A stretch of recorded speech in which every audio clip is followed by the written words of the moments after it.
શ્રી કૃષ્ણ. તો ગાઈસ આજે હું છે ને બનાવવાની છું ભાત વધેલા છે તેમાંથી આપણે ક્રિસ્પી એવા વડા બનાવીશું ફ્રેન્ડ્સ. તો આજે આપણે ભાતમાંથી બનાવવાના છે વડા, કેમ કે રાત્રે ભાત બનાવી લો તો વધારે વધ્યું છે. તો આજે હું બનાવવાની છું વડા. તો ચલો હવે આપણે વડા બનાવવાનું સ્ટાર્ટ કરીએ ફ્રેન્ડ્સ.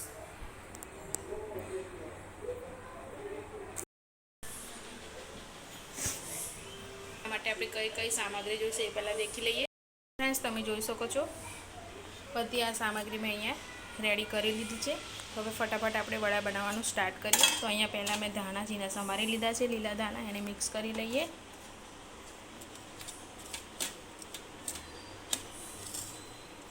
હવે એમાં આપણે મસાલા કરવાના છે. તો અહીંયા મેં લીલા મરચાં મેં કાપીને લીધા છે, તમે જોઈ શકો છો. આદુનો નાનો ટુકડો હતો એને પણ મેં છીણી લીધો છે. હવે એમાં આપણે મસાલા કરવાના છે. તો પહેલાં તો આપણે 1 ચમચી લાલ મરચું પાવડર એડ કરીશું, 1.5 ચમચી જેટલો ધાણા જીરું પાવડર એડ કરવાનો છે, 1 ટીસ્પૂન જેટલી હળદર એડ કરીશું અને અજમો એડ કરવાનો છે 1 ચમચી ગાઈસ. અજમાથી આપણા વડા સરસથી પચી જાય એના માટે. અને હવે આપણે એમાં લાસ્ટમાં એડ કરવાના છે તલ, લગભગ 2 ચમચી જેટલા તલ લીધા છે મેં. હવે એમાં આપણે પિંચ જેટલી હિંગ નાખીશું અને હવે થોડું એવું મીઠું નાખીશું, કેમ કે જ્યારે મેં ભાત બનાવ્યા હતા ત્યારે પણ મીઠું એડ કર્યું હતું. તો એના માટે ગાઈસ થોડું મીઠું એડ કરવાનું છે આપણે.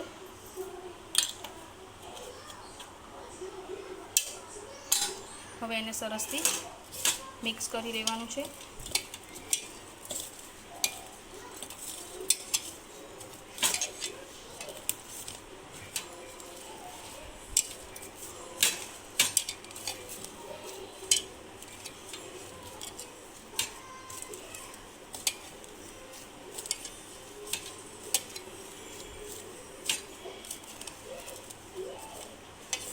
મીઠું એના માટે એડ કર્યું છે કે આપણે એની અંદર હવે બેસન અને જે ઘઉંનો કકરો લોટ આવે એને એડ કરવાનો છે. એટલે ટેસ્ટ પ્રમાણે મીઠું આપણે એડ કરવાનું છે. અને જો ભાતમાં મીઠું હોય તો થોડું ધ્યાન રાખવું. તો ફ્રેન્ડ્સ હવે આપણે એમાં એડ કરવાના છે 2 ચમચી જેટલું ઓઇલ,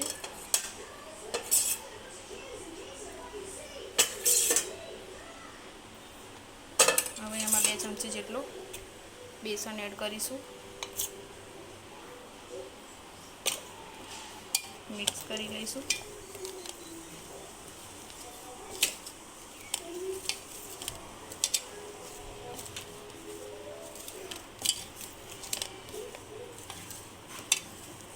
હવે આ સ્ટેજ પર આપણે લાસ્ટમાં એડ કરવાના છે ઘઉંનો કરકરો લોટ.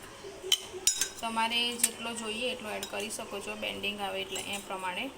તો અહીંયા લગભગ મેં 4 ચમચી જેટલો ઘઉંનો કરકરો લોટ લઈ લીધો છે. તો ફ્રેન્ડ્સ હવે ફટાફટ લોટને બાંધી લઈએ, પછી મળીએ. તો ગાઈસ મેં અહીંયા જે ડબ્બામાં હતો ભાત મોટા વાસણમાં લઈ લીધો છે, કેમ કે મને ફાવતું નહોતું લોટને મસળતા. આવી રીતના અડધી વાટકી જે ઘઉંનો કોકરો લોટ હતો એ મેં એડ કરી લીધો છે. 2 ચમચી જેટલી બેસનનો લોટ એડ કરી દીધો હતો. હવે આપણે લાસ્ટમાં એડ કરવાના છે ખાંડ. સરસથી હવે મસળશું અને સોફ્ટ લોટ રેડી કરીશું. તો ચાલો ગાઈસ હું ફટાફટ લોટને મસળી લઉં. તો ફ્રેન્ડ્સ હવે લાસ્ટમાં આપણે એડ કરવાનો છે ખાવાનો સોડા. સરસ ક્રિસ્પી બને આપણા વડા, જોઈ શકો છો. હવે એમાં આપણે લાસ્ટમાં એડ કરવાના છે અડધો લીંબુ, તુલસી,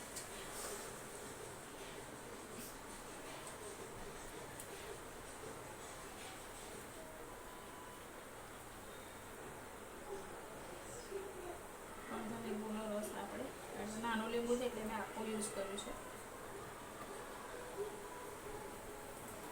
બીજ હોય હટાવી દેવાના છે. હવે એને આપણે સરસથી મસળી લેવાના છે.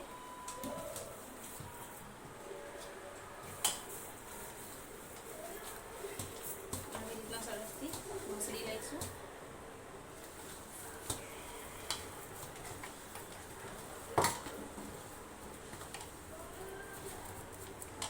ફાઇનલી હવે આપણા વડા બનાવી લઈએ. તેલ લગાવીશું. આવી રીતના હાથની મદદથી કરી લઈશું.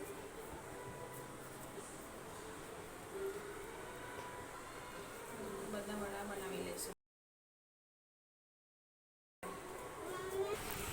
તો ગાઈસ આવી રીતના મેં વડાને થાપી લીધા છે, તમે જોઈ શકો છો. જો હાથમાં વધારે ચોટે તો થોડું પાણી લઈ અને વડાને આવી રીતના થાપી લેવાના છે. તો અહીંયા મેં ડેકોરેટિવ માટે મેં અહીંયા લીધા છે તલ, તમે જોઈ શકો છો.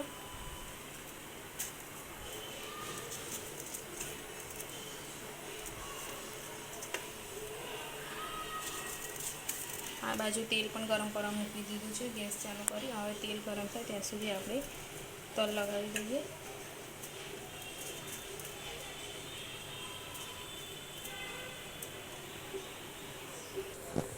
તો ગાઈસ તમે જોઈ શકો છો તેલ થઈ ગયું છે.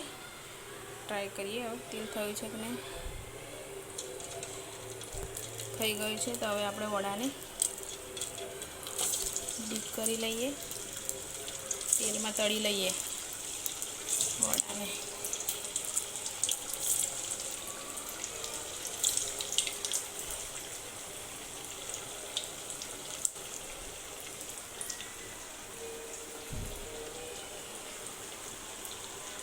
હવે એને ટર્ન કરી લઈએ.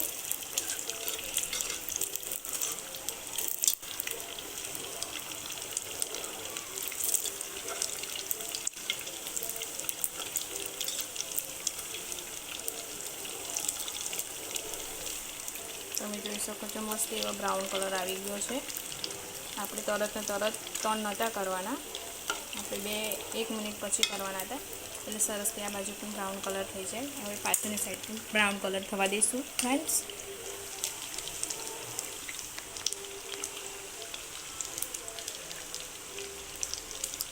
ગેસની ફ્લેમ હાઈ જ રાખવાની છે.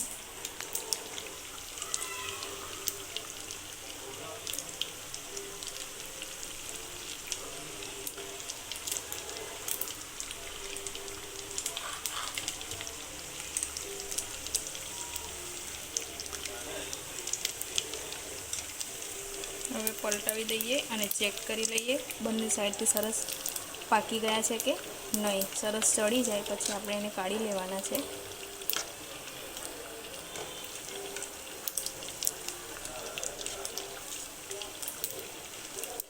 મસ્ત ફૂલી ગયા છે આપણા જે વડા છે.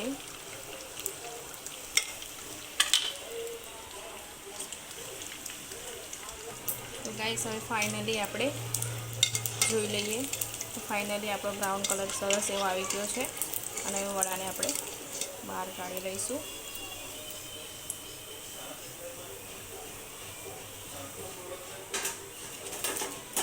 મસ્ત ફૂલી ગયા છે વડા. એવી રીતના બીજા પણ વડાને આપણે તળી લઈએ.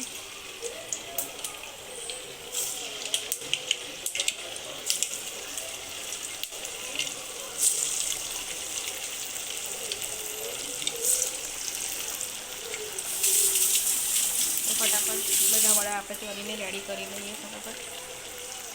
ફાઇનલી આપણા વડા બનીને રેડી છે. હું તમને બતાવી દઉં. અહીંયા ડીશમાં મેં લઈ લીધા છે. આપણા વડા બનીને રેડી છે. કેટલા સરસ દેખાઈ રહ્યા છે. ડીશાને તો મોંમાં પાણી આવી રહ્યું છે વડા ખાવા માટે. તો ચલો ગાઈસ હવે વડા ખાઈએ, ચાખીએ કેવા બન્યા છે. ફાઇનલી ગાઈસ આપણા વડા બનીને રેડી થઈ ગયા છે. તો ચાલો છોકરાઓ બેસી જા વડા ખાવા માટે.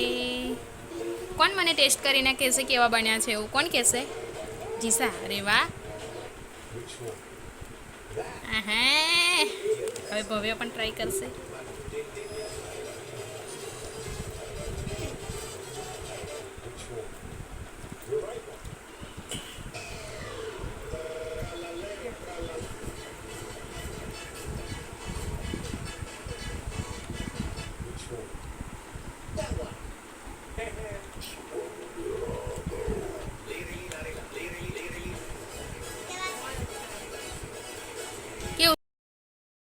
તો ફ્રેન્ડ્સ તમે જરૂરથી આ વડા ટ્રાય કરજો. ખૂબ જ ટેસ્ટી લાગે છે. નાનાથી માંડીને મોટાને બધાને જ ભાવશે ફ્રેન્ડ્સ. તો આવી રીતના ભાત વધ્યા હોય તો જરૂરથી આવી રીતના ભાતના વડા બનાવજો ફ્રેન્ડ્સ. અને પછી મને કમેન્ટમાં કહેજો કે કેવા લાગ્યા તમને. તો ફ્રેન્ડ્સ, તમે ચા સાથે આ નાસ્તો સવારે બનાવી શકો છો રાતના વધેલા ભાતમાંથી, અને સોસ સાથે પણ ખાઈ શકો છો. અને ચા અને સોસ ના હોય એમને ખાઓ તો બી એકદમ ટેસ્ટી લાગે છે ફ્રેન્ડ્સ. મારે તો ઘરમાં બધાને જ પસંદ આવે, બહુ જ ગમે ફ્રેન્ડ્સ. તો તમે જરૂરથી ટ્રાય કરશો.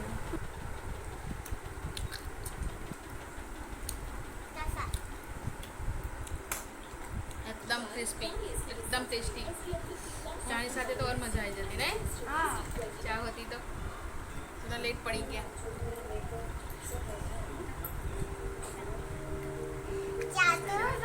સોસ વગર બી બહુ મસ્ત લાગે છે.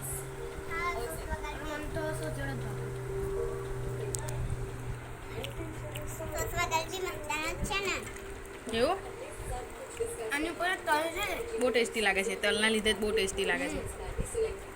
તો ફ્રેન્ડ્સ, તમે જરૂરથી ટ્રાય કરજો આવી રીતના વધેલા ભાતના વડા. એકદમ ટેસ્ટી લાગે છે. જો છોકરાઓ મારા હોશે હોશે ખાઈ રહ્યા છે.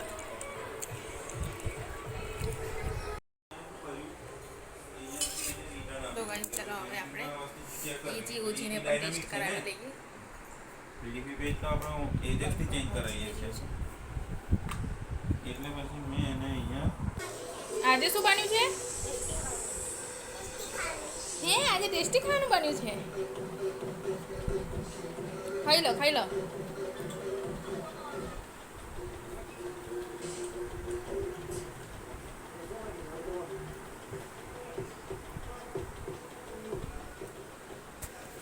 ચલો, હવે એક મેમ્બર બાકી હતા, ઓજી એજી, એમને પણ ટેસ્ટ કરાવી લઈએ.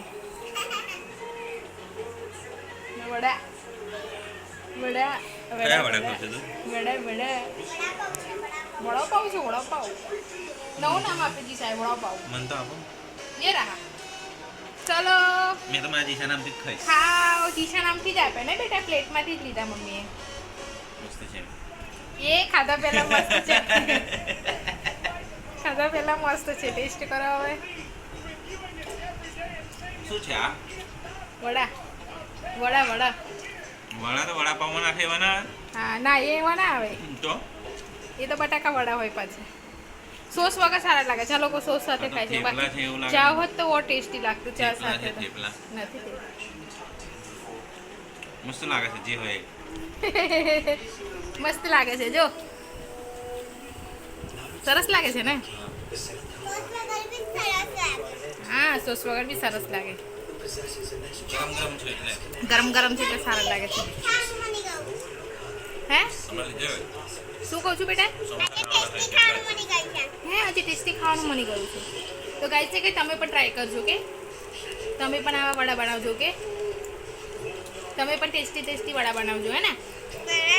હા, વડા છે. ના, વડાપાવ ના રાખાય. આપણે પાવ ક્યાં યુઝ કર્યા છે? અંદર તો પાવ મારી રાખી. કોપી કરી હતી. કે જો તમે પણ ટ્રાય કરજો, કે બહુ ટેસ્ટી છે ને. અમે વડા બનાવી અને ખાઈ લીધા, ડીશ ચોખ્ખી કરી લીધી. તો ફ્રેન્ડ્સ, તમે પણ જરૂરથી ટ્રાય કરજો. ખૂબ જ ટેસ્ટી બને છે. આવી રીતના રાતના વધેલા ભાત હોય તો આવી રીતના એનો યુઝ કરી લેવાનો, જેથી આપણે ટેસ્ટી નાસ્તો પણ બની જાય અને આપણા રાઈસ બગડે પણ નહીં. તો ફ્રેન્ડ્સ, તમને અમારો વિડીયો પસંદ આવે તો વિડીયોને લાઈક કરજો, શેર કરજો અને સબસ્ક્રાઈબ કરજો ફ્રેન્ડ્સ. અને ખાસ કે આ રેસીપીમાં મેં બિલકુલ પાણીનો યુઝ કર્યો નથી, કેમ કે આપણે ઓઇલ નાખ્યું હતું અને ખાંડ નાખી હતી અને લીંબુનો રસ આવ્યો હતો, એટલે એનાથી જ આપણું સ્ટફિંગ સરસ બની ગયું છે. આપણો લોટ સરસ બંધાઈ ગયો હતો. ચોખા સરસ મેશ થઈ ગયા. એટલે મેશ થયા પછી એની અંદર આપણે બધું આટાને એવું બધું એડ કર્યું અને આપણે મસળીએ. ખાંડ નાખ્યા પછી એટલે સરસથી આપણો લોટ રેડી થઈ જાય છે ફ્રેન્ડ્સ. અને જ્યારે આપણે થેપલા વડાને આપણે બનાવતા હોય ત્યારે ચોંટી જાય છે હાથ પર, તો થોડું પાણી લગાવવાનું અને વડા બનાવવાના. તો તમારા વડા જરૂરથી સારા બનશે અને વડા પણ સરસથી ફૂલશે. તેલ બરાબર ગરમ થાય પછી જ વડા નાખવાનું આપણે તળવા માટે. તો પરફેક્ટલી તમારા વડા બની જશે. જે રીતે મેં બતાવ્યું છે વિડીયોમાં, એવી રીતે તમે ટ્રાય કરશો તો જરૂરથી ફર્સ્ટ ટાઈમ જ તમારા વડા કમ્પ્લીટલી ટેસ્ટી બનશે ફ્રેન્ડ્સ. તો ફ્રેન્ડ્સ, તમે જરૂરથી ટ્રાય કરજો. બહુ જ ટેસ્ટી લાગે છે. મારા છોકરાઓને તો બહુ જ પસંદ આવે છે ફ્રેન્ડ. તો તમે એકવાર જરૂર. હવે મળીશું નવા વિડીયો સાથે. ત્યાં સુધી બાય બાય.